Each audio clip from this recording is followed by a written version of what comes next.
Le gouvernement français a-t-il accouché d'un nouveau scandale?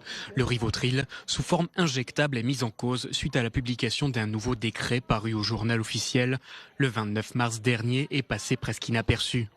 En d'autres termes, le Rivotril, un antiépileptique à la base, peut être prescrit à tout patient atteint du coronavirus, en difficulté respiratoire, soins palliatifs et ne pouvant être admis en réanimation.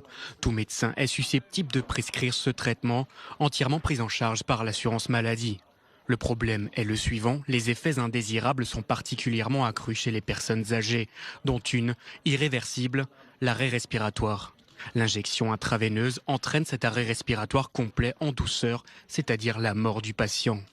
Une nouvelle affaire qui suscite déjà de vives polémiques et émotions. Ce décret a été signé par la main du Premier ministre ainsi que celle du ministre de la Santé. L'intensité de l'épidémie du coronavirus place certains soignants face à des patients dont l'état peut s'aggraver brusquement, conduisant à une fin de vie très rapide. Les professionnels des soins palliatifs se mobilisent pour former leurs collègues. Plusieurs médecins sont déjà montés au créneau, comme le docteur Simoni. Les soins palliatifs ont pour mission d'améliorer la qualité de vie des patients atteints d'une maladie évolutive grave ou mettant en jeu le pronostic vital ou en phase avancée et terminale. Ils n'ont pas vocation à accélérer un tri barbare et arbitraire de patients par des médecins à qui on aurait refusé en amont les moyens du diagnostic et du traitement. En ces temps où les services de réanimation sont surchargés, le débat fait rage. Doit-on laisser mourir les patients sous nos yeux ou doit-on adoucir leur mort? Bonsoir à tous. Ce matin, j'ai pris connaissance de cette information concernant l'usage banalisé du Rivotril. C'est une information des plus dérangeantes pour moi et c'est un doux euphémisme. Je n'aurai qu'une seule question à poser.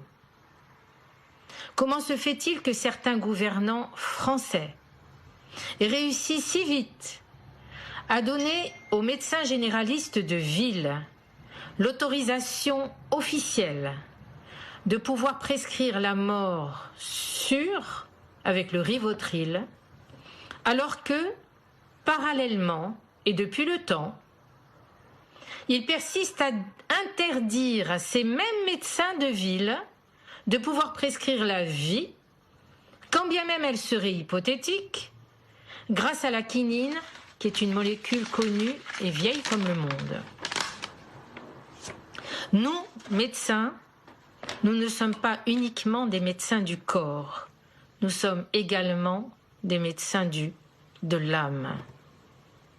Ne tombons pas dans le piège de ces gens-là qui, sous couvert de nous obliger à répondre dans l'urgence à des grandes questions existentielles, cherchent en fait à nous faire collaborer à leur froide arithmétique dépourvue d'âme et de cœur.